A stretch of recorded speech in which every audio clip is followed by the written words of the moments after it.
Commander, I'm most pleased to speak to you and to my fellow members of the Amvet organization on the occasion of your national convention in New York. Because of the times in which we live, my greetings today must inevitably include further demands on your patriotic efforts as veterans. For as you well know, we now face a world of new and difficult challenges in space, on Earth, all around the globe, threats to peace, and therefore the demands on all of our citizens are correspondingly great.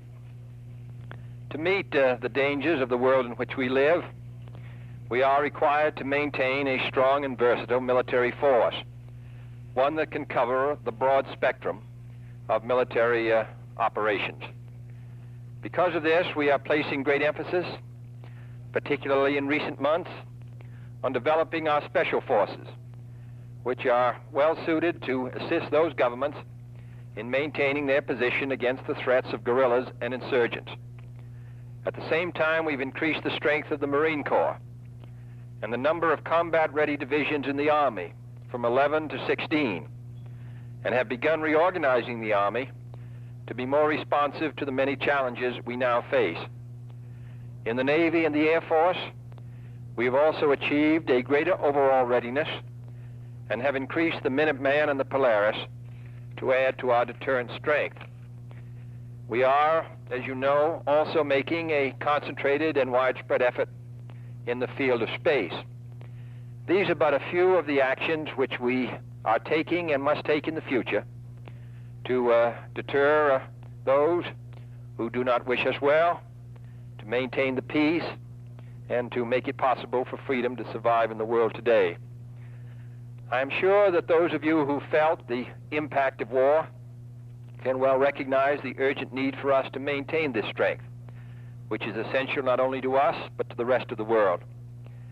The purpose, of course, of all this concentrated effort must be to maintain the peace.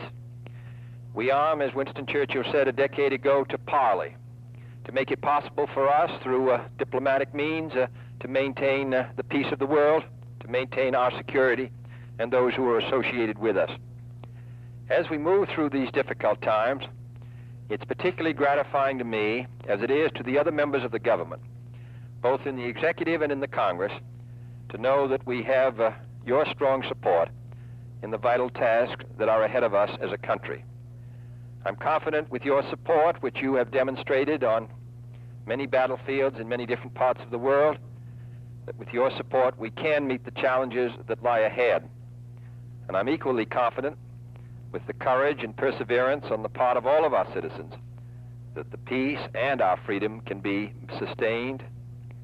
In this endeavor, we must not fail. I wish all of you a most successful convention, and it's a pleasure to speak to you from the White House.